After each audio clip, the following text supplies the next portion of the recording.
Hello प्यारे बच्चों, नमस्कार। क्या हाल चाल। आप सभी लोगों का आरडी क्लासेज के यूट्यूब चैनल पर स्वागत है। प्यारे बच्चों, आप सभी लोग देख रहे थे काफी दिन से हमारा वीडियो अपलोड नहीं हो रहा था। इसका छोटा सा रीजन था कि मोबाइल में कुछ दिक्कतें होने के कारण जिसकी वजह से हमारा वीडियो अपलोड नहीं हो पा रहा था। फिलहाल कोई दिक्कत नहीं, अब आपको कंटिन्यू वीडियो मिलेंगे। आप तैयारी जबरदस्त अपना बनाए प्यारे बच्चों, लेकिन ध्यान रखें आज की इस क्लास में हम लोग पढ़ेंगे फिजिक्स के सभी महत्वपूर्ण परिभाषाएं जो बोर्ड एग्जाम में पूछी जाती हैं। यार बच्चों, आपके मन में सवाल आ रहा होगा कि भाई फिजिक्स के इतने थियरी हैं, हम कौन सा थियरी याद करें कि जो हमारे बोर्ड एग्जाम में एग्जैक्ट आ जाए और हम उस प्रश्न को अच्छे से करके आए। तो मेरे बच्चों, आज आपके सारे सवाल का जवाब इस क्लास में मिल जाएगा, आपको चिंता करने की जरूरत नहीं है प्यारे बच्चों। तो ध्यान रखें, आज की इस क्लास को अंत तक देखेंगे तो आपको एक चीज समझ में आ जाएगा कि हमें फिजिक्स की कौन कौन सी परिभाषाएं याद रखनी है जो हमारे बोर्ड एग्जाम में लगातार पूछा जा रहा है। तो मेरे बच्चों, वीडियो में अंत तक बने रहेंगे तब आपको बेहतर समझ में आएगा और बेहतरीन तरीके से आप परिभाषा को बोर्ड एग्जाम में लिख सकते हैं प्यारे बच्चों। तो चलिए समझते हैं कि कौन कौन सी परिभाषाएं और कहां तक मैं परिभाषा आप लोगों को बता रहा हूं। फर्स्ट चैप्टर से प्यारे बच्चों लेकर संधारित्र तक मैं आप सभी लोगों को जितने भी महत्वपूर्ण परिभाषाएं पूछी जाएंगी आज के इस क्लास में बताया जाएगा। ठीक है बच्चों, तो चलिए ध्यान से देखें। देखिए, इसमें फर्स्ट पॉइंट में हमसे पूछा जाता है बच्चों, बोर्ड एग्जाम में ये बार बार आने वाला प्रश्न है, इसमें कोई दो राय नहीं है कि बोर्ड एग्जाम में प्रश्न नहीं आता है। बोर्ड एग्जाम का ये बहुत ही महत्वपूर्ण प्रश्न है बच्चों, क्योंकि बोर्ड एग्जाम का ये एक नंबर का प्रश्न कहीं से छूटने वाला नहीं है। किसी भी सेट पेपर में देख लीजिएगा, ये प्रश्न कहीं ना कहीं आपको दिखेगा जरूर। ठीक है बच्चों, तो देखिए है क्या, इसका मतलब क्या है ये तो हम समझेंगे।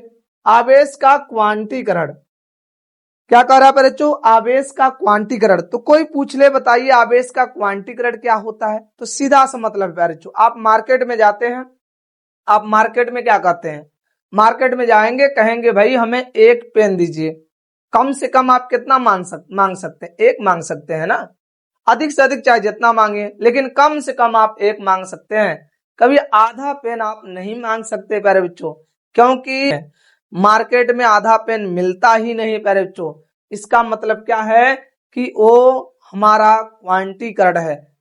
जैसे पेन का क्वांटीकरण क्या है कि कम से कम एक पेन मिल सकता है प्यारे बच्चों, अर्थात पेन को हम पूर्ण संख्या में मांग सकते हैं, अपूर्ण संख्या में नहीं मांग सकते बच्चों। ठीक है, ऐसे आवेश को हम पूर्ण संख्या में मांग सकते हैं, अपूर्ण संख्या में नहीं मांग सकते हैं। मतलब हम आवेश को भिन्नात्मक में नहीं मांग सकते, बटे में नहीं मांग सकते। आवेश को पूर्ण संख्या में मांगा जा सकता है, जैसे 10, 5, 25।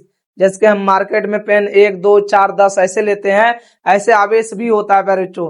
किसी वस्तु पर 1, 2, 3, 4 ऐसे करके होता है, ना कि प्यारे बच्चों उसका आधा होता है। तो ध्यान रखें प्यारे बच्चों, पूछा जाए आवेश का क्वांटीकरण क्या है तो आप बोल सकते हैं आवेश को निश्चित रूप से विभाजित करना ही आवेश का क्वांटीकरण कहलाता है। यही तो मैं बता, निश्चित रूप से विभाजित होगा वही होगा प्यारे बच्चों आवेश का क्वांटीकरण। या तो आप परिभाषा दे सकते हैं प्यारे बच्चों, देखिए आवेश सदैव इलेक्ट्रॉन के मूल आवेश के पूर्ण गुणज के रूप में पाया जाता है। मतलब समझिए प्यारे बच्चों, किसी वस्तु पर जब आवेश उत्पन्न होता है तो इलेक्ट्रॉनों के लेन देन से होता है। तो कम से कम कितने इलेक्ट्रॉनों का लेन देन हो सकता है, एक। अधिक से अधिक चाहे जितना कर सकते हैं, लेकिन पूर्ण संख्या में होना चाहिए, तो पूर्ण गुणज होता है एक। भाई इलेक्ट्रॉन के आवेश के पूर्ण गुणज होता है हमारा आवेश का क्वांटीकरण। देखिए, आवेश सदैव इलेक्ट्रॉन के मूल आवेश के पूर्ण गुणज के रूप में पाया जाता है। आवेश का आवेश के इस गुण को आवेश का क्वांटीकरण कहते हैं। बच्चों Q बराबर यन ई। देखिए ई क्या है, इलेक्ट्रॉन का आवेश, यन क्या है, पूर्णांक नंबर। देखिए पूर्ण संख्या में पाया जाता है। ठीक है, यन है हमारा पूर्ण संख्या। अब 2, 4, 6। ठीक है, तो आवेश का जो क्वांटीकरण होता है वो आवेश के इलेक्ट्रॉन के आवेश का पूर्ण गुणज होता है। तो ध्यान रखें, जहां आपसे कोई पूछ ले Q बराबर तो बोलेंगे प्यारे बच्चों आवेश, और कोई पूछ ले यन बराबर क्या है तो इलेक्ट्रॉनों की संख्या। ठीक है बच्चों, ई बराबर कोई पूछ ले तो -1.1 6 गुणे 10 के घाते माइनस 19 कूलाम। ये हो गया प्यारे बच्चों 1 इलेक्ट्रॉन पर आवेश। ठीक है, तो प्यारे बच्चों किसी भी वस्तु पर आवेश उत्पन्न होता है तो उस इलेक्ट्रॉन के आवेश के पुरगुणज होता है प्यारे बच्चों। या तो हम आवेश को निश्चित रूप से विभाजित करना ही आवेश का क्वांटीकरण कहलाता है, सीधी सी बात। तो आप समझ में आया प्यारे बच्चों आवेश का क्वांटीकरण क्या है, Q बराबर यानी अब परिभाषा भी मैं समझा दिया। जिस तरह से आपको परिभाषा देना होगा, जिस तरह से आपको सरल लगेगा उस तरह से आप परिभाषा दे सकते हैं प्यारे बच्चों, चिंता करने की कोई जरूरत नहीं है। स्क्रीनशॉट ले लीजिए इसका भी। चलिए अब आगे की तरफ बढ़ते हैं। अगले पॉइंट में आपके बोर्ड एग्जाम में जो प्रश्न पूछा जाएगा वो प्रश्न है प्यारे बच्चों कूलाम का नियम। वो क्या प्रश्न है, कूलाम का नियम। प्यारे बच्चों आपसे कोई पूछ ले कूलाम का नियम क्या है, तो बहुत प्यारा इनका नियम है और बहुत सिंपल भी है प्यारे बच्चों। देख लीजिए, ये आवेश है Q1 और Q2, ठीक। इन आवेशों के बीच की दूरी r है। इनका कहना है कि इन आवेशों के बीच में जो बल लगता है वो बल का मान इन आवेशों के गुणनफल के अनुक्रमानुपाती और इनके बीच की दूरी के वर्ग के व्युत्क्रमानुपाती होता है। यही है कूलाम का नियम। सिंपल सा चीज। कूलाम का क्या कहना है, कूलाम के नियम के अनुसार दो बिंदु आवेशों के बीच लगने वाला आकर्षण अथवा प्रतिकर्षण बल, आकर्षण अथवा प्रतिकर्षण बल उन आवेशों के गुणनफल के अनुक्रमानुपाती तथा उनके बीच की दूरी के वर्ग के व्युत्क्रमानुपाती होता है। इतना सिंपल तरीके से आप परिभाषा भी लिख लेंगे और चीजें समझ भी लेंगे। आपको प्यारे बच्चों केवल हमारे क्लास को अंत तक देखना है। आपको सब परिभाषाएं एकदम बेहतरीन तरीके से और बेहतर तरीके से याद हो जाएगा प्यारे बच्चों। ठीक है, इन दोनों समीकरण को यदि आप मिला देते हैं तो हमारा हो जाता है यह प्रोपोर्शनल Q1 Q2 अपान R स्क्वायर। प्रोपोर्शनल करता है तो बराबर और के आता है प्यारे बच्चों Q1 Q2 अपान R स्क्वायर। देखिए यही प्रोपोर्शनल है ना, इसको यहाँ से काटिए तो आपको के तो दिख ही रहा होगा वही प्रक्रिया है बच्चों। इसमें जो के का वैल्यू है, कूलाम साहब के का वैल्यू बताए हैं 1/4 pi epsilon not Q1 Q2 upon R square. ये हो गया बच्चों हमारा कूलाम फोर्स का फार्मूला। तो बोल दिया जाएगा कि दो आवेशों के बीच लगने वाला जो बल होता है उस बल का फार्मूला बताइए। तब बता सकते हैं बराबर 1/4 pi epsilon not 4 pi epsilon not Q1 Q2 upon R square. ठीक, तो बच्चों मैं आपको परिभाषा भी बता दिया और कूलाम के नियम के फार्मूले को भी बता दिया और दो आवेशों के बीच में जो बल लगता है उसका फार्मूला भी बता दिया गया बच्चों। तो ध्यान रखें, जब भी आपके पेपर में आएगा कूलाम का नियम लिखे जैसे मैं आपको समझाया हूं बस वैसे ही आपको परिभाषा लिखना है। टेंशन लेने की कोई जरूरत नहीं प्यारे बच्चों, क्योंकि हमारे इस वीडियो को अंत तक देखने के बाद जितने चैप्टर का मैं परिभाषा बताने वाला हूं इससे एक भी बाहर से बोर्ड एग्जाम में प्रश्न नहीं पूछा जाएगा प्यारे बच्चों। ठीक है, स्क्रीनशॉट ले लीजिए। चलिए अब अगले पॉइंट पे चलते हैं। अगले पॉइंट में आपसे कोई पूछ ले कि बताइए भाई परावैद्युत पदार्थ क्या है। भाई कोई पूछ ले कि परावैद्युत पदार्थ क्या होता है बताइए, तो बच्चों परावैद्युत पदार्थ बहुत सिंपल सी बात है। परावैद्युत पदार्थ एक ऐसा पदार्थ होता है जिसमें धारा प्रवाहित नहीं होता। भाई परावैद्युत पदार्थ में धारा प्रवाहित नहीं होता है, परंतु उसे आप विद्युत क्षेत्र में जब रखेंगे तो विद्युत प्रभाव उत्पन्न करेगा, अपने अंदर विद्युत क्षेत्र का गुण उत्पन्न करेगा, लेकिन प्यारे बच्चों उसके अंदर करंट नहीं बहता। जैसे प्लास्टिक, ये आपका क्या होता है, इसके अंदर करंट तो बहता नहीं है, लेकिन इसे विद्युत क्षेत्र में रखेंगे तो ये विद्युत प्रभाव उत्पन्न करेगा प्यारे बच्चों। ठीक है, लेकिन इसमें करंट प्रवाहित नहीं होता है। कोई पूछ ले परावैद्युत पदार्थ किसे कहते हैं, तो परावैद्युत पदार्थ में करंट प्रवाहित नहीं होता है, लेकिन इसे विद्युत क्षेत्र में रखने पर, बाह्य विद्युत क्षेत्र में रखने पर विद्युत प्रभाव का गुण उत्पन्न करता है प्यारे बच्चों, विद्युत प्रभाव उत्पन्न करता है। ठीक है, तो देखिए जैसे आप लिख सकते हैं, जैसे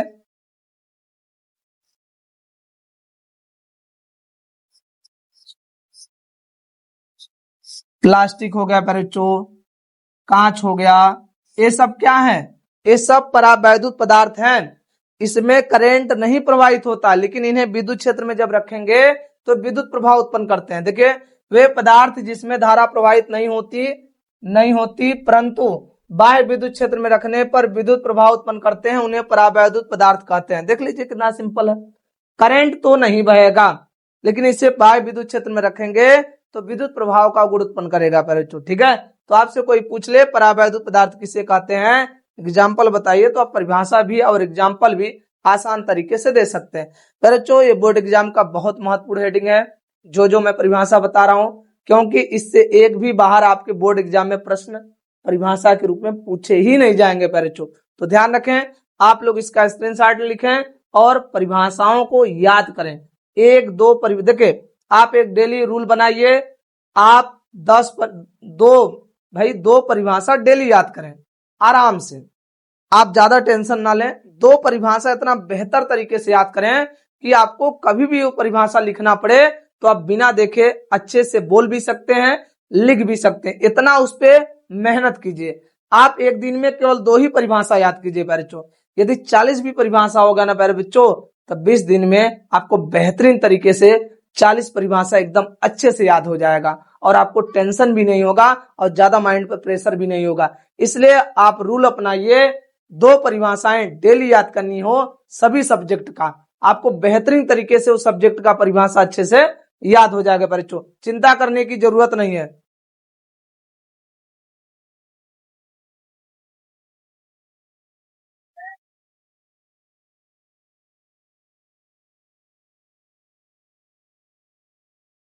ठीक है बच्चों, आपको चिंता करने की कोई जरूरत नहीं है। आप डेली हमारा जो नियम है बस वही अपनाइए, जो मैं समझा रहा हूं बस इस हिसाब से आप कंटिन्यू पढ़ाई करेंगे बच्चों, तो आपको चीजें बेहतरीन तरीके से समझ में आएगी। आपको चिंता करने की कोई जरूरत नहीं है बच्चों। ठीक है, तो चलिए अब आगे की तरफ बढ़ते हैं अगले पॉइंट पर। अब आपसे कोई पूछ ले कि बताइए सापेक्ष विद्युतशीलता किसे कहते हैं। भाई बताइए सापेक्ष विद्युतशीलता किसे कहते हैं। तो बहुत सिंपल सी बात है, सापेक्ष विद्युतशीलता के बारे में बहुत आसान चीज है। देखिए आप बोल सकते हैं के बराबर एप्सिलॉन m बटे में एप्सिलॉन नॉट। ठीक है, एप्सिलॉन m बटे में एप्सिलॉन नॉट। बहुत और या तो आप के बराबर बोल सकते हैं एफ ए बटे में, ठीक है, एफ ए बटे में एफ एम। ठीक, क्या है बेटा बच्चों, ध्यान से देखिए प्यारे बच्चों, एप्सिलॉन को कहते हैं निर्वात की विद्युतशीलता, इसको क्या कहते हैं निर्वात, सॉरी माध्यम है ना, यम है, यह एप्सिलॉन यम है, तो इसे माध्यम की विद्युतशीलता कहेंगे, माध्यम की विद्युतशीलता, विद्युतशीलता। और इसको क्या कहेंगे निर्वात की विद्युतशीलता, क्या कहेंगे बच्चों निर्वात की विद्युतशीलता, विद्युतशीलता, निर्वात की विद्युतशीलता। तो बच्चों बहुत आसान चीज है, इसका परिभाषा देना बहुत ही आसान है, बहुत ही आसान तरीके से इस परिभाषा को बोल सकते हैं। क्या बोलेंगे मेरे बच्चों, बोलेंगे माध्यम की विद्युतशीलता। देखिए किसी माध्यम की विद्युतशीलता तथा निर्वात की विद्युतशीलता के अनुपात को उस माध्यम का सापेक्ष विद्युतशीलता कहते हैं, उस माध्यम का सापेक्ष विद्युतशीलता कहते हैं। या तो बच्चों इसको हम एक और नाम से जानते हैं, माध्यम के परावैद्युतांक के नाम से। कभी भी कोई बोल दे आपसे माध्यम का परावैद्युतांक किसे कहते हैं, तो आप यही परिभाषा देंगे, सापेक्ष विद्युतशीलता बोले या माध्यम का परावैद्युतांक बोले बच्चों, दोनों की परिभाषाएं यही हैं, इसमें कोई दो राय नहीं है बच्चों। बहुत दोनों एक ही चीज है, या तो हम उसे सापेक्ष विद्युतशीलता कहें या माध्यम का परावैद्युतांक कहें, दोनों का परिभाषा यही है और दोनों का फार्मूला भी यही है। ठीक है, चिंता करने की कोई जरूरत नहीं, दोनों को एक ही नाम से बोलते हैं। ठीक है, चाहे वो बोलिए चाहे ये बोलिए, दोनों एक ही चीजें हैं। आगे ये भी बोल सकते हैं परिभाषा में, के बराबर F A upon F M. F A है वायु में लगने वाला बल और एफ एम है माध्यम में लगने वाला बल। तो कोई आपसे परिभाषा बोल दे तो चाहे आप इस हिसाब से परिभाषा दीजिए चाहे इस फार्मूले से दीजिए। आप इस फार्मूले से परिभाषा देंगे तो क्या देंगे, बोलेंगे वायु में लगने वाला बल तथा माध्यम में लगने वाला बल के अनुपात को माध्यम का परावैद्युतांक कहते हैं, सापेक्ष या सापेक्ष विद्युतशीलता कहते हैं।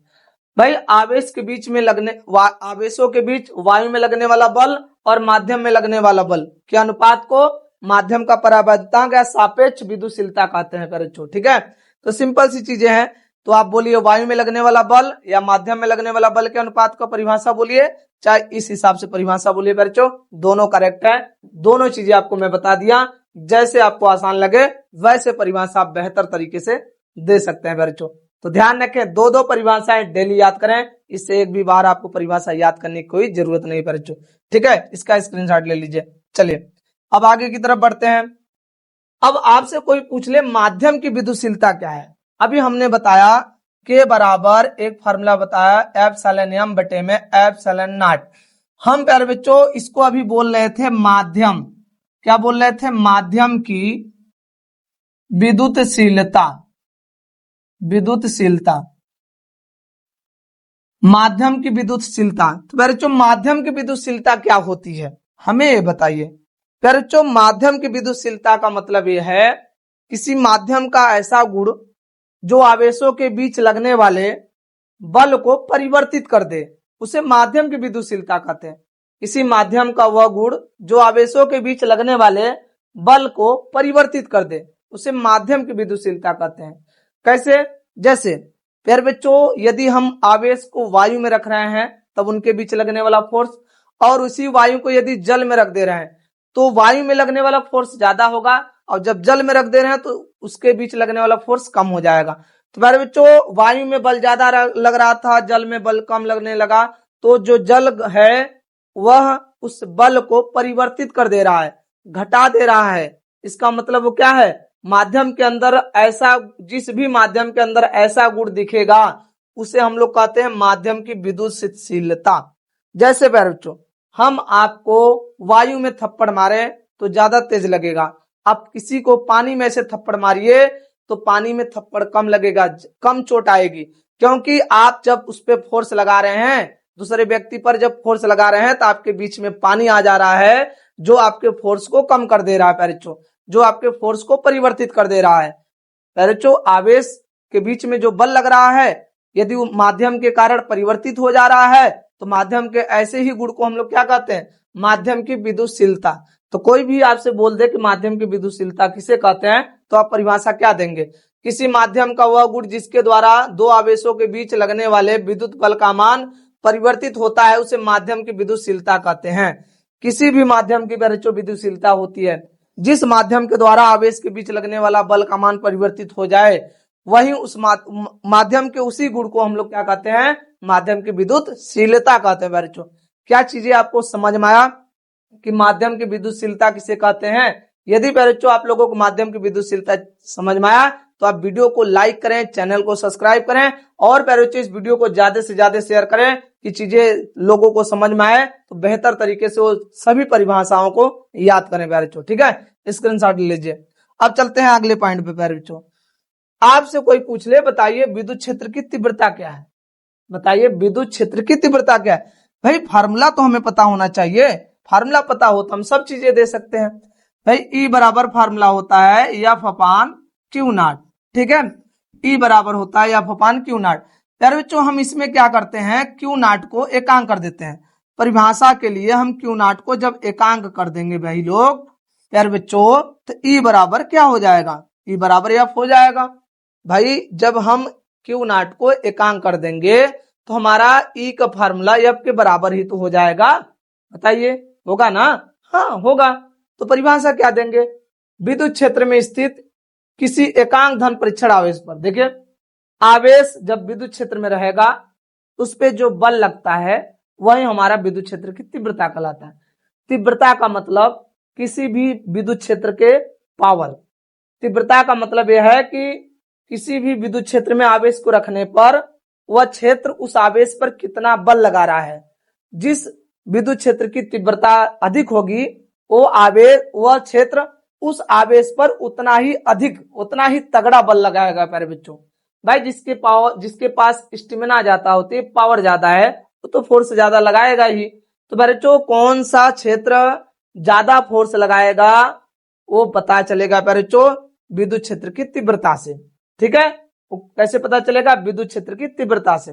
कोई भी क्षेत्र कितना बल लगाएगा किसी भी आवेश पर वो पता चलेगा विद्युत क्षेत्र की तीव्रता पर। देखिए विद्युत क्षेत्र में स्थित किसी एकांक धन परीक्षण आवेश पर लगने वाले विद्युत बल को विद्युत क्षेत्र की तीव्रता कहते हैं। देख लीजिए, एकांक विद्युत क्षेत्र में स्थित एकांक क्यू नॉट को कहते हैं धन परीक्षण आवेश।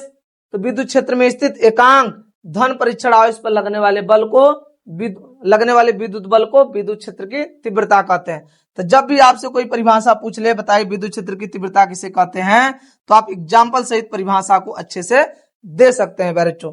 चाह करके लिख लीजिए, जहां प्यारे बच्चों जहां ई होता है विद्युत क्षेत्र की तीव्रता, विद्युत क्षेत्र की तीव्रता, ठीक है, विद्युत क्षेत्र की तीव्रता। और प्यारे बच्चों क्यू नॉट होता है धन परीक्षण आवेश, धन परीक्षण आवेश, ठीक है, धन परीक्षण आवेश। और एफ होता है प्यारे बच्चों विद्युत बल, एफ क्या होता है, विद्युत बल, जो कूलाम फोर्स आप निकाले थे, विद्युत बल, ठीक है। जब भी कोई आवेश विद्युत क्षेत्र में रखी हो तो उस पे जो बल लगता है उस बल का फार्मूला यहाँ पर अलग हो जाएगा, इस क्यू नॉट का इसमें गुणा कर देंगे तो यह बराबर आ जाएगा बच्चों। लेकिन जब कोई आवेश विद्युत क्षेत्र में रखा हो तब, ऐसे नहीं। इसके कुछ विशेष पॉइंट है बच्चों, विशेष पॉइंट क्या है इसको ध्यान रखना आप लोगों को। पहली बात, यह एक सदिश राशि है। कौन सी राशि है बच्चों, सदिश राशि है, इसको आपको अच्छे से याद रखना है, ठीक। दूसरा का, इसका मात्रक आपको याद रखना है। इसका मात्रक क्या होता है बच्चों, न्यूटन प्रति कूलाम होता है, न्यूटन प्रति कूलाम या वोल्ट प्रति मीटर होता है, ठीक है, दोनों होते हैं बच्चों। इसका एक बीमा याद रखना है बच्चों, तीसरे पॉइंट में बीमा, इसका बीमा। कोई पूछ ले इसका बीमा बताइए भाई लोग, तो बीमा क्या होगा, इसका बीमा बहुत सिंपल सा है। इसका बीमा देखिए, बल का बीमा तो आप जानती हैं ना, बल का बीमा बना सकते हैं। बल का बीमा होता है M L T power minus two बटे में आवेश का बीमा टी ए। अब इसको ऊपर ले जाइए, एक घात और हो जाएगा टी का माइनस, तो हो जाएगा देखिए याम एल टी पावर माइनस 3 ए पावर माइनस 1 होता है, ठीक है। इतना चीजें आपको याद होनी चाहिए, क्योंकि जब भी बोर्ड एग्जाम में आएगा तो आपसे पूछेगा कि विद्युत क्षेत्र की तीव्रता किसे कहते हैं, उसके परिभाषा, मात्रक और बीमा को लिखिए बच्चों। तो ध्यान रखें, इतना चीज जरूर याद रखें, क्योंकि इतना चीज यदि बोर्ड एग्जाम में पूछ रहा है और हमें बेहतर तरीके से याद है तो आपको चिंता करने की जरूरत नहीं है। देखिए, मैं बार बार आपसे कहूंगा कि डेली 2 परिभाषाएं याद कीजिए, उससे ज्यादा मत पढ़िए।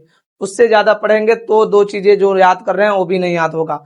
मात्र 2 परिभाषा मन लगा के, दिल लगा के अच्छे से याद करें। डेली यदि आप करेंगे, कंटिन्यू ऐसा करते रहेंगे तो आपकी फिजिक्स की तैयारी और साइंस या जो भी फिजिक्स, केमिस्ट्री, मैथ जो भी सब्जेक्ट होगा आपका बेहतर तरीके से तैयार हो जाएगा बच्चों।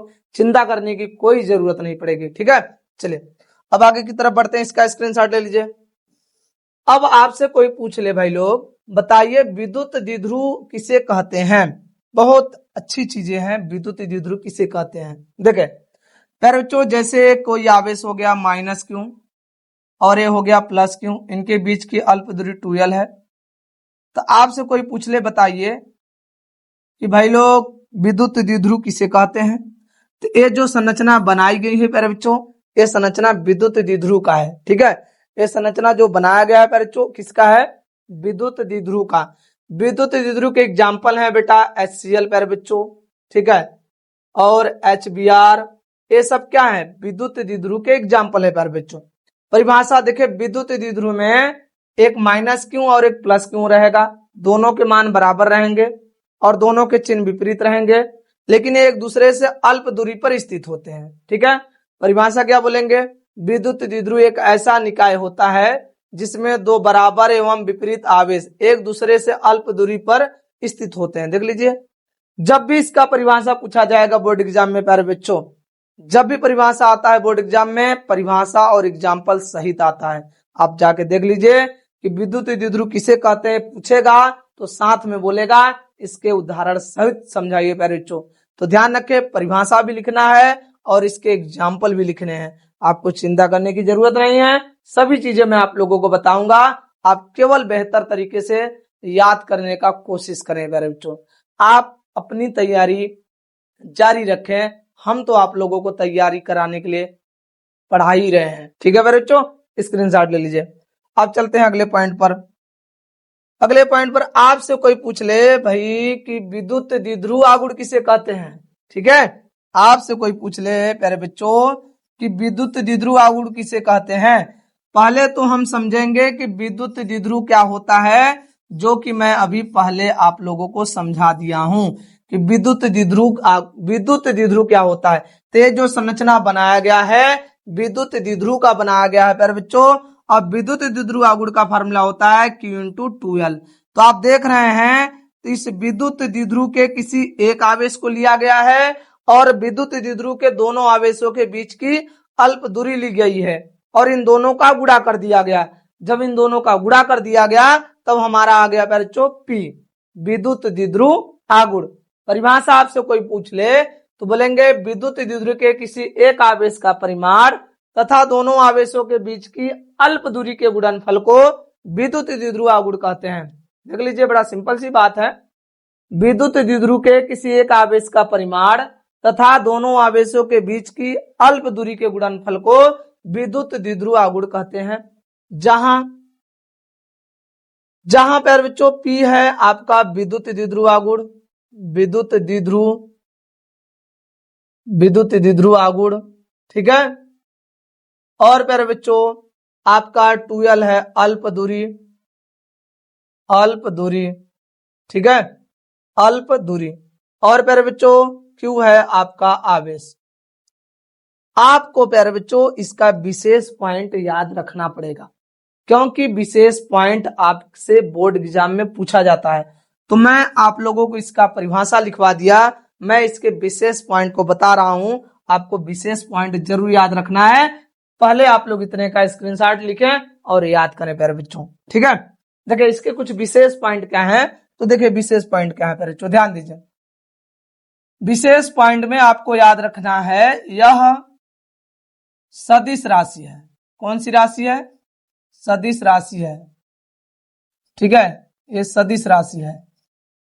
और प्यारे बच्चों दूसरा का इसका जो मात्रक होता है, इसका मात्रक जो होता है प्यारे बच्चों, इसका मात्रक होता है कूलाम मीटर होता है, ठीक है। इसका बीमा पूछा जाए तो इसका बीमा होता है प्यारे बच्चों, इसका बीमा होता है LTA होता है। इसका बीमा क्या होता है? LTA, ठीक है, लता। अगले पॉइंट में प्यारे बच्चों इसका जो दिशा होता है, इसका दिशा माइनस क्यों आवेश से प्लस क्यों आवेश की ओर, ठीक है, ये होता है इसका दिशा। तो आपसे कोई भी पूछ ले कि बताइए विद्युत द्विध्रुव आगुड़ किसे कहते हैं, उसको समझाइए तो आप सिंपल तरीके से परिभाषा, मात्रक, राशि, दिशा और बीमा, इतना चीजें आपको अच्छे तरीके से याद करनी है प्यारे बच्चों, ठीक है। आप लोग पहले इतने का स्क्रीनशॉट लें। चलिए अब अगले पॉइंट पे चलते हैं प्यारे बच्चों। आपसे कोई पूछ ले कि बताइए विद्युत बल रेखाएं कभी एक दूसरे को नहीं काटती क्यों? विद्युत बल रेखाएं कभी एक दूसरे को नहीं काटती क्यों?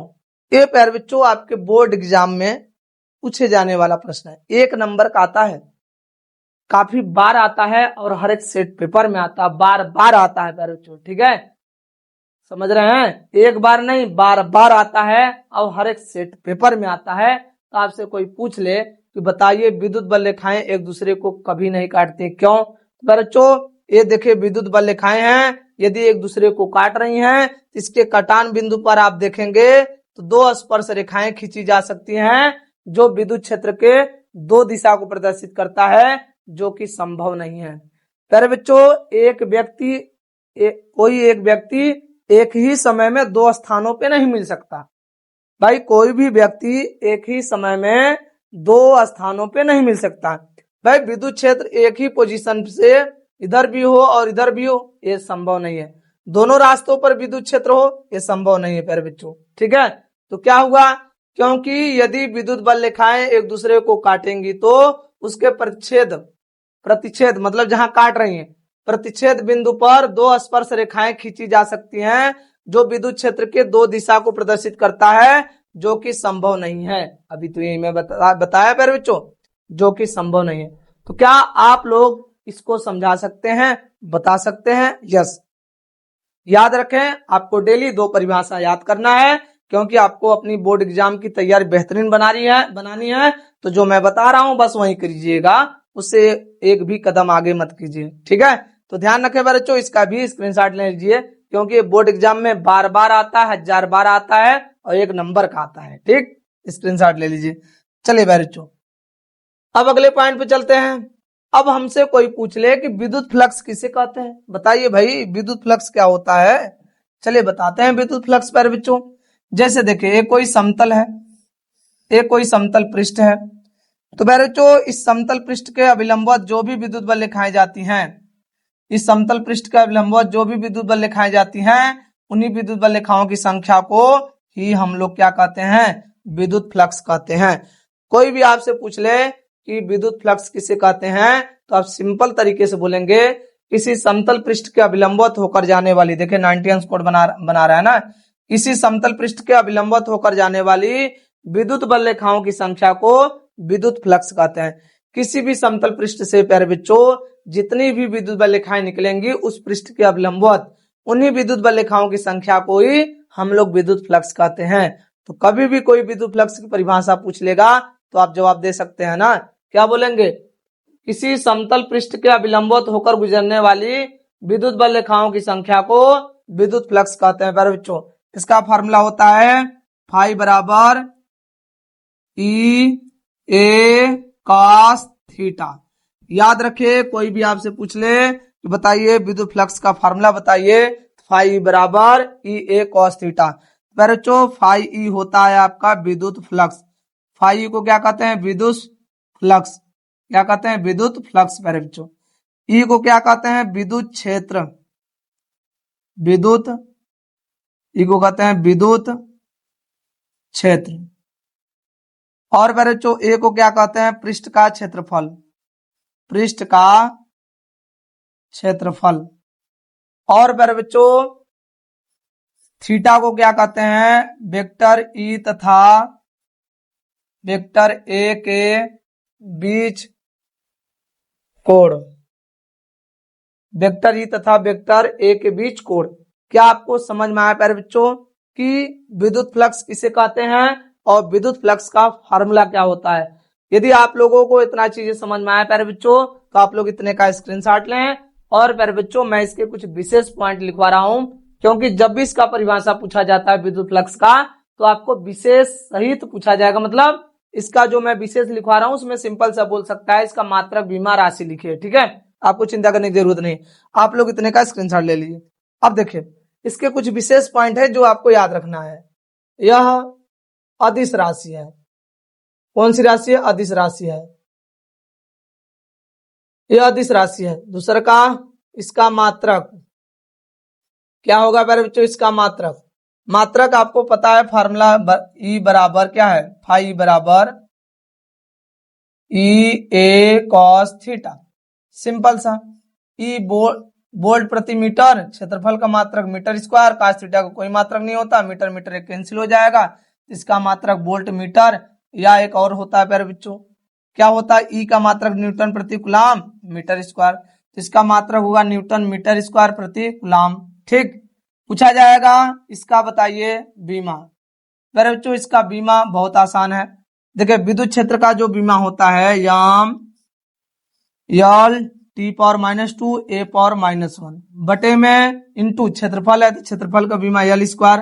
तो यल स्क्वायर एक यहाँ यल है, तो हो जाएगा M L cube T power -2 T power -3 बच्चों, सॉरी टी के पावर -3 ए के पावर -1 होता है, ठीक है। ये है इसका बीमा, याद रखिएगा। पूछा जाए इसका बीमा क्या होता है, मात्रक क्या होता है, कौन सी राशि है, तो आप इस तरह से बना सकते हैं और याद कर सकते हैं। और आपको याद भी करना है प्यारे बच्चों, क्योंकि इसका सिर्फ परिभाषा नहीं पूछा जाता है, इसका परिभाषा के साथ साथ मात्रक, बीमा और राशि पूछी जाती है, ठीक है। तो प्यारे बच्चों, इसमें एक चीज और आता है, एक पूछा जाता है धनात्मक विद्युत फ्लक्स। धनात्मक विद्युत फ्लक्स। एक होता है, पूछा जाता है आपसे ऋणात्मक विद्युत फ्लक्स। ऋणात्मक विद्युत फ्लक्स, विद्युत फ्लक्स एक होता है धनात्मक विद्युत फ्लक्स और एक होता है बच्चों ऋणात्मक विद्युत फ्लक्स। तो कोई आपसे पूछ ले कि बताइए धनात्मक विद्युत फ्लक्स किसे कहते हैं, तो आप क्या जवाब देंगे? बताइए धनात्मक विद्युत फ्लक्स का कोई पूछ लेगा तो क्या जवाब देंगे? यार बच्चों, जब विद्युत बल रेखाएं किसी पृष्ठ से बाहर निकल रही हैं इस तरह से, ऐसे, यदि विद्युत बल रेखाएं किसी पृष्ठ से बाहर निकल रही हैं तो उसे धनात्मक विद्युत फ्लक्स कहते हैं। यदि विद्युत बल रेखाएं किसी पृष्ठ के अंदर जा रही हैं तो उसे प्यारे बच्चों हम लोग ऋणात्मक विद्युत फ्लक्स कहते हैं। क्या कहते हैं? ऋणात्मक विद्युत फ्लक्स कहते हैं। कोई आपसे पूछ ले धनात्मक विद्युत फ्लक्स किसे कहते हैं, बोलेंगे जब विद्युत बल रेखाएं पृष्ठ से बाहर निकल रही हैं तो उसे धनात्मक विद्युत फ्लक्स कहते हैं। जब विद्युत बल रेखाएं किसी पृष्ठ के अंदर जा रही हैं तो उसे ऋणात्मक विद्युत फ्लक्स कहते हैं। क्या ये आप परिभाषा दे सकते हैं? बहुत आसान तरीके से बच्चों, किसी पृष्ठ के अंदर जाएंगी तो ऋणात्मक, किसी पृष्ठ से बाहर निकलेंगी तो धनात्मक विद्युत फ्लक्स। कोई बात नहीं, बस सिंपल तरीके से आपको ध्यान रखना है, जैसे मैं आपसे पूछा हूं, बता रहा हूं, समझा रहा हूं। क्योंकि बोर्ड एग्जाम में आता है धनात्मक तथा ऋणात्मक विद्युत फ्लक्स से क्या तात्पर्य है, तो आप जो मैं बता रहा हूं बस यही दोनों को परिभाषित कर देना, चित्र बना देना, और इसके अलावा आपको कुछ नहीं उसमें लिखना है। ठीक है बच्चों, तो आप लोग इतने का स्क्रीनशॉट ले लीजिए। चलिए अब अगले पॉइंट पे चलते हैं। कोई पूछ ले कि भाई लोग बताइए रेखीय आवेश घनत्व किसे कहते हैं? कोई पूछ ले कि बताइए रेखीय आवेश घनत्व किसे कहते हैं, तो बहुत सिंपल तरीके के जवाब देंगे। देखिए, जब आवेश किसी तार पे फैला होता है, ठीक है, जब आवेश किसी तार पर फैला होता है तो उसे हम लोग रेखीय आवेश घनत्व कहते हैं। अगर बच्चों कोई भी आपसे पूछ ले कि रेखीय आवेश घनत्व क्या है, तो आप क्या परिभाषा देंगे? किसी तार के लंबाई को देखिए एकांक कर देना है, किसी तार के एकांक लंबाई पर उपस्थित आवेश की मात्रा को रेखीय आवेश घनत्व कहते हैं। देखिए, रेखीय आवेश घनत्व की जहां बात आएगी तो हमारे दिमाग में एक इमेज बन जाना चाहिए कि आवेश किसी तार पर फैला है, तभी चर्चा हो रही है रेखीय आवेश घनत्व की प्यारे बच्चों। ठीक है, तभी चर्चा किसकी की जा रही है? रेखीय आवेश घनत्व की। तो आपको समझ में परिभाषा क्या देना है? आप बोलेंगे किसी तार के एकांक लंबाई पर उपस्थित आवेश की मात्रा को रेखीय आवेश घनत्व कहते हैं। तो जो लैम्डा है इसे कहते हैं रेखीय आवेश घनत्व, रेखीय आवेश घनत्व। ठीक है बच्चों, और इसमें यल जो है उसे तार की लंबाई कहते हैं, तार की लंबाई। ठीक है, तार की लंबाई। और बच्चों क्यू को कहते हैं आवेश। क्यू क्या है? आवेश। ठीक है, पूछा जाए ये राशि कौन है? बच्चों ये अदिश राशि है। कौन सी राशि है? अदिश राशि है। ठीक, और बच्चों इसका मात्रक होता है, इसका मात्रक बहुत सिंपल है, कूलाम प्रति मीटर। इसका बीमा होता है, इसका बीमा बताएंगे प्यारे बच्चों आप सिंपल तरीके से, LTA। ये हो गया इसका बीमा, L पावर -1 TA। ठीक है भाई, आवेश का बीमा T है और लंबाई की बीमा L, तो ऊपर जाएगा तो कितना हो जाएगा? L की पावर -1। तो मैं इसको अच्छे से लिख दे रहा हूं, L पावर प्यारे बच्चों -1 TA। तो आपसे कोई पूछ ले कि बताइए रेखीय आवेश घनत्व किसे कहते हैं, तो प्यारे बच्चों आप इस तरह से रेखीय आवेश घनत्व को परिभाषित कर सकते हैं। क्या आपको समझ में आया प्यारे बच्चों रेखीय आवेश घनत्व क्या होता है, इसका परिभाषा? तो आप लोग प्यारे बच्चों इतने का स्क्रीनशॉट ले लीजिए। ठीक है, फटाफट। चलिए अब अगले पॉइंट पे चलते हैं। अगले पॉइंट पर आपसे पूछा जाएगा गॉस का नियम। गॉस का नियम बोलिए या गॉस का नियम बोलिए, चाहे गॉस प्रमेय बोलिए, गॉस प्रमेय। ठीक है, गॉस का नियम, गॉस का नियम, गॉस प्रमेय बोलिए, जो भी आप बोलना चाहें। आपको किसी भी प्रकार से बोलेगा तो हमें गॉस का नियम ही तो देना है जवाब। भाई इसके पहले हम फ्लक्स निकालने के लिए क्या कर रहे थे? इसके पहले हम फाई बराबर E A cos थीटा यही फार्मूला लगा रहे थे।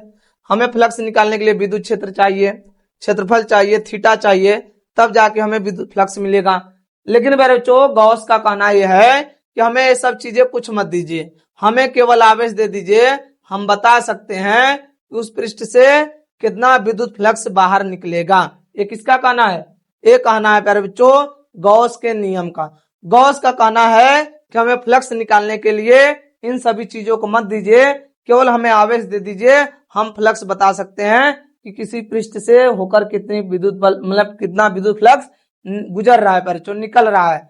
परिभाषा गॉस के नियम के अनुसार किसी बंद पृष्ठ से होकर गुजरने वाली विद्युत बल रेखाओं की गुजरने वाले विद्युत फ्लक्स का मान उसमें निहित आवेश का 1/ε0 गुना होता है। देख लीजिए भाई, परिभाषा आपसे कोई पूछ ले कि बताइए गॉस के नियम का परिभाषा क्या है, तो आप तो एक चीज बोलेंगे शुरुआत में, गॉस के नियम के अनुसार किसी बंद पृष्ठ से, भाई गॉस का कहना है कि आवेश किसी बंद पृष्ठ में होना चाहिए, तो किसी बंद पृष्ठ में होना चाहिए, ठीक है, आवेश किसी बंद पृष्ठ में होना चाहिए बच्चों।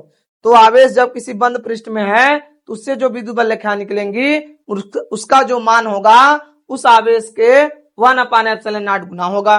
परिभाषा गॉस के नियम के अनुसार किसी बंद पृष्ठ से होकर गुजरने वाले विद्युत फ्लक्स का मान उसमें निहित आवेश का 1/ε0 गुना होता है। क्या होता है बच्चों? 1/ε0 गुना होता है। ये हो गया बच्चों आपका गॉस के नियम का परिभाषा। क्योंकि गॉस का नियम बहुत बहुत बहुत महत्वपूर्ण है बच्चों, ये हर बार हर एक सेट पेपर में हर वर्ष पूछा जाता है। इस बात को लिख के रख लीजिए, इसको भूलना नहीं है, इसको याद करना है, बेहतर तरीके से याद करना है प्यारे बच्चों। भूलने की बीमारी नहीं रखनी है, याद करने की बीमारी रखनी है प्यारे बच्चों, ठीक है। तो आप लोग इतने का स्क्रीनशॉट लीजिए। चलिए अब आगे चलते हैं। अब आगे आपसे पूछ लिया जाए कि बताइए भाई लोग, विद्युत विभवांतर किसे कहते हैं?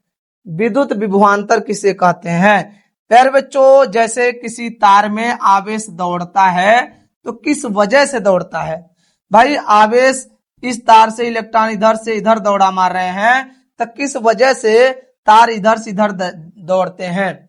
प्यारे बच्चों, आपके घरों में जब करंट आता है तो इसका मतलब क्या है? हम लोगों के घरों में करंट नहीं आता, वोल्टेज आता है। वोल्टेज क्या करता है प्यारे बच्चों? जैसे इस तार के इस किनारे और इस किनारे पर यहाँ 25 वोल्ट है और यहाँ 20 वोल्ट है, इसका मतलब इसके विभव में अंतर दिख रहा है। इसमें जो इलेक्ट्रॉन है हाई वोल्टेज से लो वोल्टेज की ओर भागने लगेगा। जब भी किसी तार में आवेश दौड़ता है हाई वोल्टेज से लो वोल्टेज की तरफ, ठीक है। तो ध्यान रखें प्यारे बच्चों, विभवांतर की वजह से ही किसी भी तार में आवेश दौड़ते हैं प्यारे बच्चों। तो आपसे कोई पूछ ले विभवांतर किसे कहते हैं, प्यारे बच्चों जैसे हो गया आपका विद्युत क्षेत्र, ठीक है। ये क्या है? विद्युत क्षेत्र। तो इस विद्युत क्षेत्र में एक पॉइंट ए है, पॉइंट बी है, पॉइंट ए पॉइंट बी। कोई आवेश Q0 पॉइंट ए पर है, तो Q0 पॉइंट ए से बी पर जा रहा है, तो पॉइंट ए से बी तक जाने में जो इसे कार्य करना पड़ेगा यही कहलाया गया बच्चों हमारा विद्युत विभवांतर।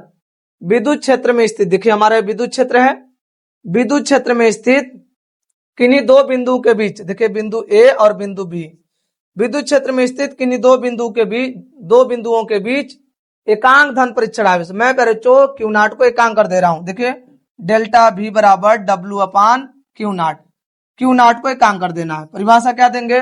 विद्युत क्षेत्र में स्थित किन्हीं दो बिंदुओं के बीच, देखिए दो बिंदु है ना, विद्युत क्षेत्र में स्थित किन्हीं दो बिंदुओं के बीच एकांक धन परीक्षण आवेश को एक बिंदु से दूसरे बिंदु तक ले जाने में किया गया कार्य विद्युत विभवांतर कहलाता है। तो बच्चों आप परिभाषा दे सकते हैं कि विद्युत विभवांतर किसे कहते हैं। तो क्या बोलेंगे विद्युत विभवांतर के बारे में? बोलेंगे बच्चों विद्युत क्षेत्र में स्थित किन्हीं दो बिंदुओं के बीच, देखिए विद्युत क्षेत्र है, इसमें दो बिंदु हैं, तो किन्हीं दो बिंदुओं के बीच एकांक धन परीक्षण आवेश को एक बिंदु से दूसरे बिंदु तक ले जाने में किया गया कार्य विद्युत विभवांतर कहलाता है बच्चों। समझ में आया? तो आपसे कोई पूछ ले विद्युत विभवांतर किसे कहते हैं, तो आप परिभाषा दे सकते हैं डेल्टा V बराबर W/Q0। ये हो गया बच्चों हमारा विद्युत विभवांतर। फिर बच्चों ध्यान रखिए, यह अदिश राशि है। कौन सी राशि? अदिश राशि है, ठीक है। और दूसरा का इसका जो मात्रक होता है, इसका मात्रक होता है प्यारे बच्चों जूल प्रति कूलम या प्यारे बच्चों या वोल्ट होता है, जूल प्रति कूलम या वोल्ट होता है। और प्यारे बच्चों इसका कोई पूछ ले इसका बीमा क्या होता है, तो इसका बीमा होता है L² T⁻³ A⁻1 होता है। ए होता है प्यारे बच्चों इसका बीमा। तो याद रखें इस एक राशि कौन है, अदिश, इसका मात्रक वोल्ट या जूल प्रति कूलम, इसका बीमा M L square T power -3 ए पावर -1 होता है।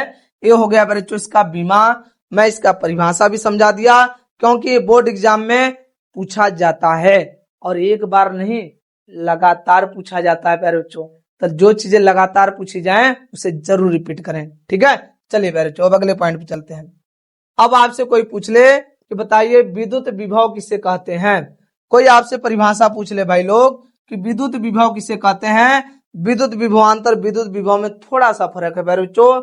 विद्युत विभवांतर में हम क्या हो रहे थे, विद्युत क्षेत्र में स्थित दो बिंदु थे, एक आवेश को एक बिंदु से दूसरे बिंदु तक ले जा रहे थे आवेश को। लेकिन यहाँ पर क्या होगा प्यारे बच्चों, यहाँ पर अलग प्रक्रिया है। यहाँ पर जैसे विद्युत क्षेत्र हो गया तो इस विद्युत क्षेत्र में प्यारे बच्चों एक बिंदु ए है, हम इनफाइनाइट से क्यू नॉट को इस बिंदु ए तक लाएंगे। तो इनफाइनाइट से इस बिंदु ए तक लाने में जो हमें कार्य करना पड़ता है वही कार्य हमारा होता है विद्युत विभवांतर। तो कोई पूछ ले प्यारे बच्चों कि बताइए विद्युत विभवांतर किसे कहते हैं, तो आप परिभाषा क्या देंगे, बोलेंगे प्यारे बच्चों अनंत परिस्थिति। देखिए अनंत परिस्थिति एकांक धन परीक्षण आवेश को, अनंत परिस्थिति एकांक धन परीक्षण आवेश को विद्युत क्षेत्र में स्थित किसी एक बिंदु तक लाने में किया गया कार्य विद्युत विभव कहलाता है। देख लीजिए किसी एक बिंदु तक लाने में किया गया कार्य उस बिंदु का विद्युत विभव कहलाता है। तो जब भी आपको परिभाषा देना होगा, मैं जो समझा रहा हूं, जो मैं लिखवा रहा हूं, मैं इतना आसान इतना सरल भाषा में बता रहा हूं कि आपको परिभाषा देखते ही याद हो जाएगा, समझाते ही याद हो जाएगा, आपको ज्यादा मेहनत करनी नहीं पड़ेगी परिभाषा के पीछे प्यारे बच्चों, ठीक है। तो ध्यान रखें हम जो पढ़ा रहे हैं, जो मैं बता रहा हूं उस चीज से उस तरीके से आप परिभाषा को याद करेंगे तो आपको बेहतरीन तरीके से परिभाषा याद हो जाएगा बच्चों, ठीक है। तो आप क्या काम कीजिए, इसका मात्रक बीमा राशि सब उसी के जैसा है, विद्युत विभवांतर जैसा, ठीक है बच्चों। तो आप लोग इतने का स्क्रीनशॉट लें, फटाफट स्क्रीनशॉट लें। चलिए अब चलते हैं बच्चों अगले पॉइंट पर। आपसे कोई पूछ ले समविभव पृष्ठ किसे कहते हैं। फिर बच्चों कुछ लोग ऐसे होते हैं जिनके नाम से ही उनका शकल पता चल जाता है, कुछ लोग ऐसे होते हैं जिनके नाम से ही उनके बारे में हम पता कर लेते हैं भाई ऐसा ऐसा वो व्यक्ति होगा। कुछ लोगों का नाम ही बता देता है उनका काम कैसा है, ठीक है मेरे बच्चों। देखिए समविभव पृष्ठ क्या है बताइए, भाई इसके नाम में ही तो इसका काम छिपा है इसके नाम में ही तो इसका काम छिपा है प्यारे बच्चों। कोई पूछ ले समविभव पृष्ठ किसे कहते हैं, तो बहुत सिंपल सा तरीका है समविभव पृष्ठ का प्यारे बच्चों।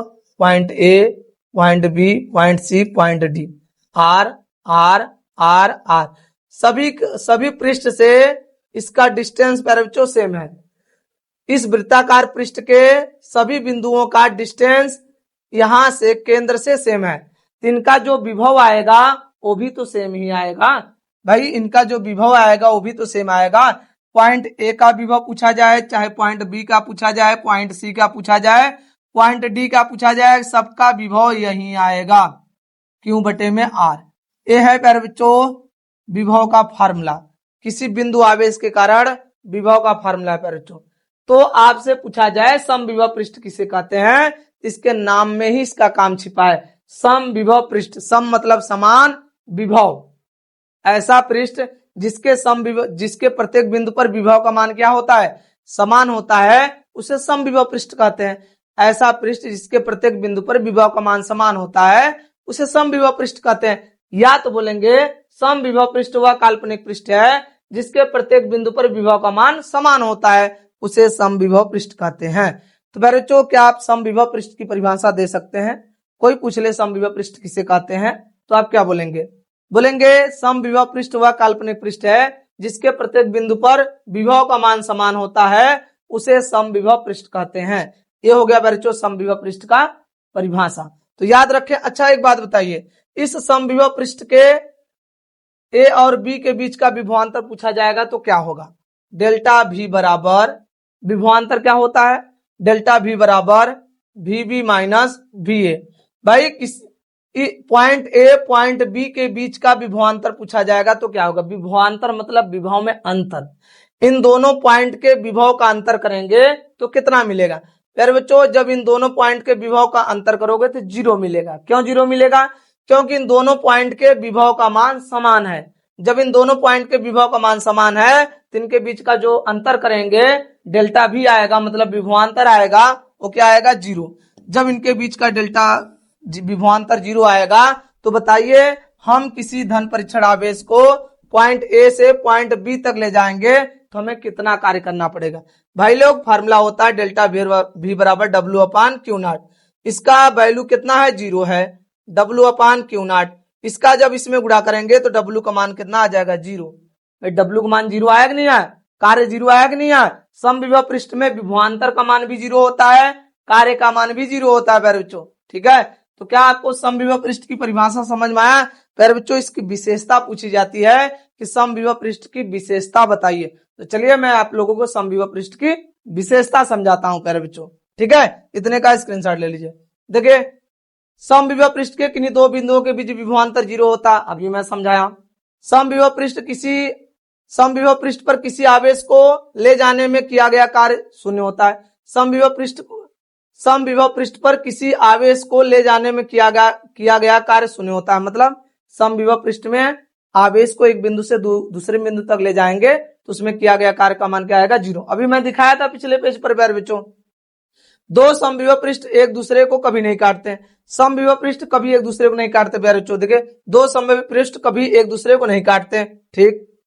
अब पूछा जाएगा क्यों नहीं काटते, स्टार प्रश्न है, 1 नंबर का आता है, ये स्टार प्रश्न है। पूछा जाता है कि समविभव पृष्ठ एक दूसरे को क्यों नहीं काटता, ये स्टार प्रश्न है प्यारे बच्चों, याद रखना पड़ेगा आपको, क्योंकि ये बोर्ड एग्जाम में लगातार अब बार बार पूछा जा रहा है। देख लीजिए सेट पेपर में, कोई भी सेट पेपर उठा के देख लीजिए, ये प्रश्न आपको 1 नंबर में जरूर दिखेगा प्यारे बच्चों, ठीक है। पूछा जाए परिभाषा तो क्या है, क्या जवाब देंगे। देखिए क्यों नहीं काटते, अभी विद्युत बल लिखा है एक दूसरे क्यों नहीं काट रहे थे, यही जवाब यहाँ पर भी बोलेंगे। यदि वे, देखिए क्योंकि यदि वे काटेंगे तो उसके प्रतिच्छेद बिंदु पर, देखिए यदि वे काटेंगे तो प्रतिच्छेद बिंदु पर दो अलग अलग विभव के मान होंगे जो संभव नहीं होते हैं। मतलब समझिए, जैसे पॉइंट ए है, ए पॉइंट है, यदि एक दूसरे को समविभव पृष्ठ, मान लीजिए एक समविभव पृष्ठ ए है और ये समविभव पृष्ठ एक दूसरे को काट दिए तो इस पॉइंट पर जो विभव का वैल्यू है वो विभव का वैल्यू अलग अलग हो जाएगा, इसलिए एक दूसरे को कभी नहीं काटते। देखिए क्योंकि यदि वे काटेंगे तो प्रतिच्छेद बिंदु पर दो अलग अलग विभव का मान, दो अलग अलग विभव, देखिए प्रतिच्छेद बिंदु पर दो अलग अलग विभव मान होंगे, उसके प्रतिच्छेद बिंदु पर दो अलग अलग विभव के मान होंगे जो कि संभव नहीं है प्यारे बच्चों, इसलिए एक दूसरे को कभी नहीं काटते। तो ध्यान रखें, यदि आप ऐसे जवाब नहीं दे सकते तो आप विद्युत बल रेखाओं का जवाब दिए हैं उसी का जवाब यहाँ पर भी बना सकते हैं। कैसे, यदि समविभव पृष्ठ एक दूसरे को काटेंगी तो उसके कटान बिंदु पर दो स्पर्श रेखाएं खींची जा सकती हैं जो विभव के दो मान को प्रदर्शित करेगा, जो कि संभव नहीं है। जैसे वहां पर बोले थे विद्युत क्षेत्र के दो दिशा को प्रदर्शित करता है, यहाँ पर बोल देंगे विभव के दो मान को प्रदर्शित करता है जो कि संभव नहीं है प्यारे बच्चों। समविभव पृष्ठ में एक ही मान होना चाहिए, दो मान नहीं होना चाहिए प्यारे बच्चों, ठीक है। तो मैं जैसे आपको समझाया वैसे भी जवाब दे सकते हैं, यहाँ पर मैं लिखा हूं ऐसे भी जवाब दे सकते हैं। अब देखिए विद्युत क्षेत्र रेखाएं समविभव पृष्ठ पर सदैव लंबवत होती हैं। जो विद्युत क्षेत्र रेखाएं होती है अर्थात विद्युत बल रेखाएं जो होती हैं वो समविभव पृष्ठ के अभिलंबवत होती है प्यारे बच्चों। पूछा जाएगा कि बताइए जो विद्युत बल रेखाएं होती हैं वो समविभव पृष्ठ के क्या होती हैं, तो समविभव पृष्ठ के प्यारे बच्चों अभिलंबवत होती हैं, ठीक है। ये है प्यारे बच्चों आपके समविभव पृष्ठ की विशेषता। परिभाषा विशेषता जरूर याद रखिएगा समविभव पृष्ठ का। जब भी इसका परिभाषा विशेषता के साथ पूछेगा तो आपको बोर्ड एग्जाम में 2 नंबर का देगा प्यारे बच्चों। कितने नंबर का, 2 नंबर का प्रश्न देगा, ठीक है। तो आप लोग इतने का स्क्रीनशॉट ले लीजिए। चलिए अब अगले पॉइंट पे चलते हैं प्यारे बच्चों। अब अगला पॉइंट है हमारा परावैद्युत पदार्थ का ध्रुवण। आपसे कोई पूछ ले भाई परावैद्युत पदार्थ का ध्रुवण क्या होता है। जैसे प्यारे बच्चों एक धनात्मक प्लेट है और ये ऋणात्मक प्लेट है और वैद्युत बल रेखाएं यहां से प्लस से निकलकर माइनस की तरफ जा रही हैं। ऐसे हम क्या काम करेंगे, यदि हम यहाँ पर किसी परावैद्युत पदार्थ को रख देते हैं इसके अंदर तो परावैद्युत पदार्थ को इसके अंदर रखने की वजह से क्या होगा भाई, कोई भी परावैद्युत पदार्थ होता है तो उसके परमाणु होते हैं ना, ऐसे ऐसे अणु होते हैं, परमाणु होते हैं। इसके अंदर जो प्लस और माइनस के आवेश होते हैं इस तरह से आप पास पास रहते हैं, plus minus plus minus plus minus. किसी भी परावैद्युत पदार्थ के अंदर करंट नहीं बहता, परंतु बाह्य विद्युत क्षेत्र में रखने पर वह विद्युत प्रभाव उत्पन्न करता है प्यारे बच्चों। ठीक है, अब ध्यान दीजिए, जो हमारा परावैद्युत पदार्थ होते हैं उनके धनावेश और ऋणावेश आपस में मिले होते हैं। ठीक है, उनके धनावेश और ऋणावेश आपस में मिले होते हैं, जिसके वजह से उनपे कोई चार्ज नहीं होता, उदासीन होते हैं। लेकिन प्यारे बच्चों जैसे ही हम उसे विद्युत क्षेत्र में रखते हैं, बाह्य विद्युत क्षेत्र में, तो जो उनके धनावेश और ऋणावेश आपस में मिले होते हैं वह एक दूसरे से अलग हो जाते हैं, एक दूसरे से दूर दूर हो जाते हैं, एक दूसरे से हट जाते हैं। ठीक है प्यारे बच्चों, तो देखिए ये जो परावैद्युत पदार्थ है, इस परावैद्युत पदार्थ के अंदर जो धनावेश और ऋणावेश होंगे वो कुछ कुछ दूरी पर हट जाएंगे, ऐसे इधर प्लस जाएगा, इधर माइनस, इधर प्लस, इधर माइनस, इधर प्लस, इधर माइनस, इधर प्लस। अब पूछा जाएगा इस परावैद्युत पदार्थ के जब हम विद्युत क्षेत्र में नहीं रखे थे तो उनके धनावेश और ऋणावेश आपस में मिलकर उदासीन थे, लेकिन जैसे हम उसे विद्युत क्षेत्र में रखें वो आपस कुछ अपने से कुछ कुछ दूर हो जा रहे हैं, वो अपने से अलग हो जा रहे हैं। ऐसा क्यों हो रहा है? क्योंकि जब हम विद्युत क्षेत्र में रख रहे हैं इस परावैद्युत पदार्थ के जो धनावेश है इस माइनस वाला विद्युत क्षेत्र अपनी तरफ खींच रहा है, और इस परावैद्युत पदार्थ के अंदर जो माइनस आवेश है ये प्लस वाला विद्युत क्षेत्र अपनी तरफ खींच रहा है, जिसके वजह से आकर्षण की वजह से उनके धनावेश और ऋणावेश कुछ दूरी पर शिफ्ट हो जाते हैं प्यारे बच्चों।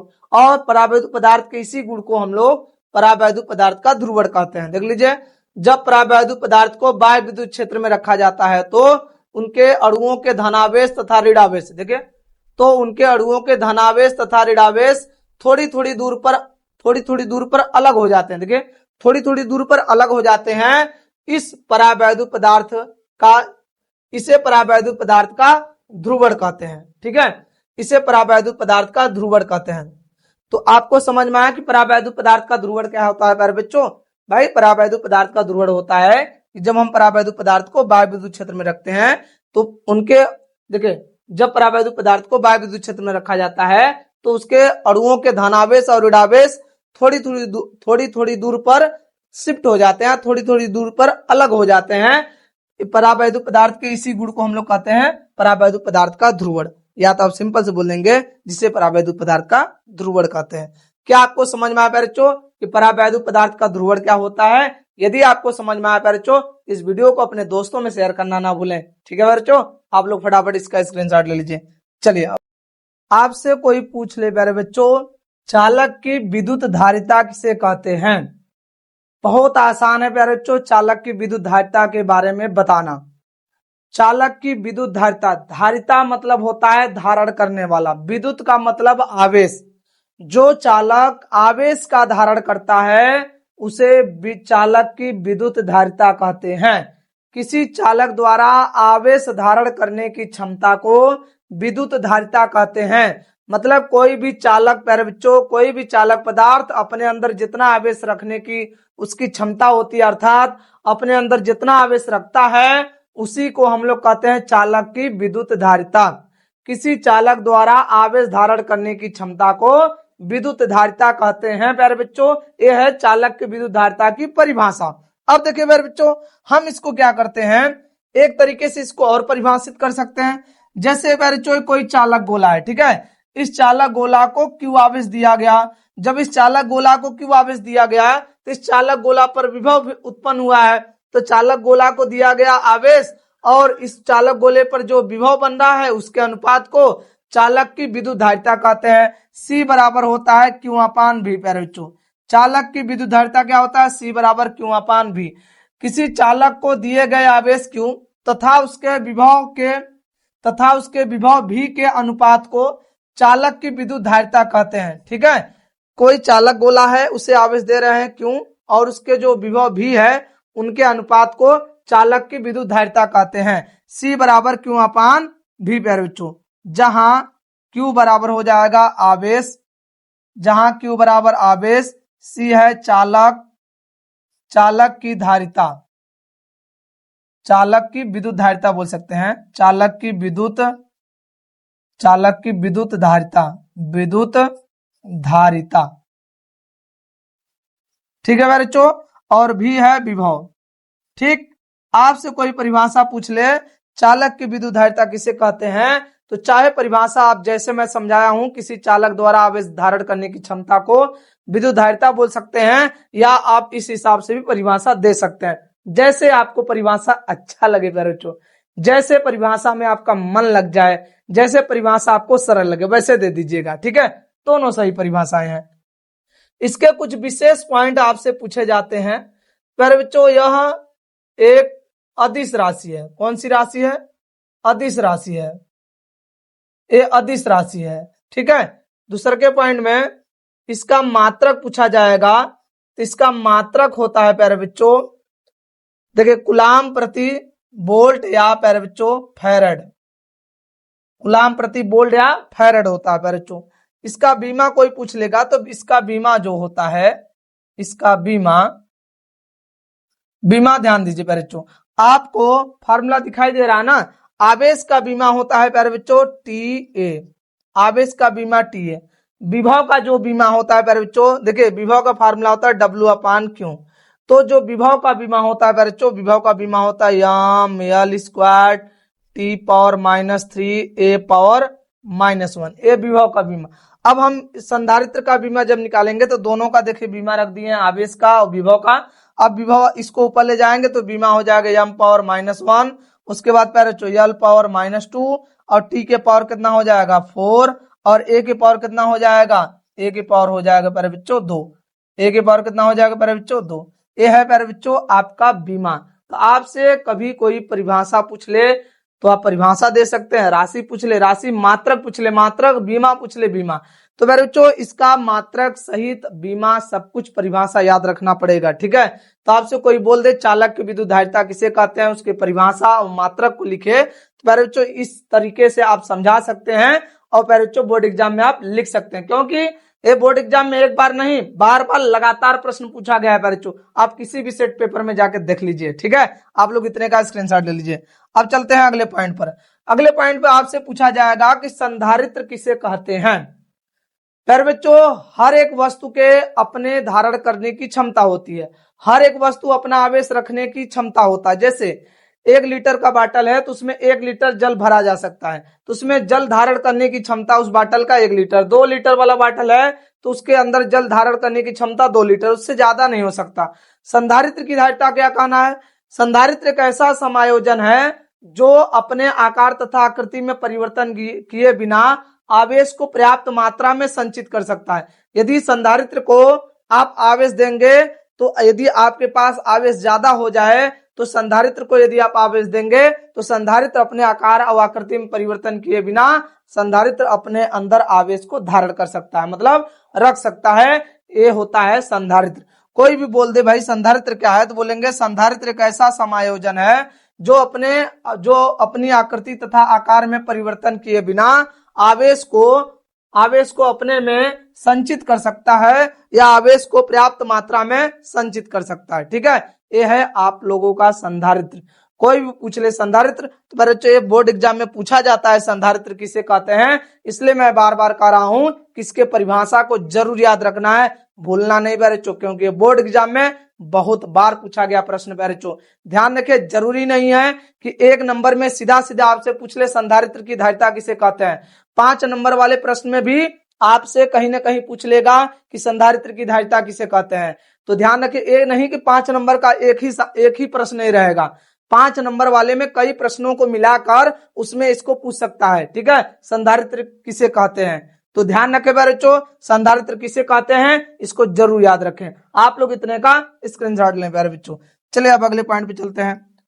भाई आपसे पूछ ले संधारित्र की धारिता किसे कहते हैं। भाई लोग संधारित्र की धारिता किसे कहते हैं ये कैसे आप पता करेंगे। जैसे आप चालक की धारिता पढ़े हैं, चालक की वैद्युत धारिता, ऐसे संधारित्र की भी धारिता है। भाई बोलेंगे किसी संधारित्र को दिया गया आवेश Q तथा उसके विभव V के अनुपात को, किसी संधारित्र को दिया गया आवेश Q तथा उसके विभव V के अनुपात को संधारित्र की धारिता कहते हैं। ये भी बोर्ड एग्जाम में आता है। कि संधारित्र की धारिता किसे कहते हैं, समझाइए। तो मेरे बच्चों आसान तरीके से आप बता सकते हैं संधारित्र की धारिता किसे कहते हैं। चालक की धारिता याद है तो संधारित्र की धारिता आप दे सकते हैं। किसी संधारित्र को दिया गया आवेश Q तथा उसके विभव V के अनुपात को संधारित्र की धारिता कहते हैं। ये हो गया बच्चों संधारित्र की धारिता। इसका मात्रक, बीमा राशि सब पहले जैसा होगा, इसमें कोई अलग से कुछ ऐड करने की जरूरत नहीं है। तो मेरे बच्चों ध्यान रखें, हमारा जो ये लेक्चर है वो विद्युत आवेश तथा क्षेत्र से लेके संधारित्र तक जितने भी महत्वपूर्ण प्रश्न, परिभाषाएं बोर्ड एग्जाम में पूछी जाती हैं, सभी परिभाषाओं को मैं इस लेक्चर में आप लोगों को बता दिया बच्चों। तो बच्चों आप लोग इतने का स्क्रीनशॉट ले लीजिए फटाफट, ठीक है, फटाफट इतने का स्क्रीनशॉट ले लीजिए। शॉट ले लिए। तो बच्चों ध्यान रखें, आप लोग हमारे इस वीडियो को अपने दोस्तों में जरूर शेयर करें। जो अभी तक कुछ भी नहीं याद किए हैं, हमारे इस लेक्चर को देखने के बाद आप लोगों को जितना भी थियरी है बोर्ड एग्जाम में पूछा जाता है परिभाषा, इस लेक्चर को देखने के बाद इतना परिभाषा यदि आपको याद हो जाएगा तो ध्यान रखिए बच्चों, आपको बोर्ड एग्जाम में पास होने से कोई नहीं रोक सकता, कोई भी नहीं रोक सकता बच्चों, हमारी गारंटी है, ठीक है। तो आप लोग इतने का स्क्रीनशॉट ले लीजिए। तो बच्चों आज के लिए इतना ही, तब तक के लिए ओके बाय, थैंक यू। अब मिलते हैं आप सभी लोगों से नेक्स्ट क्लास में। जय हिंद।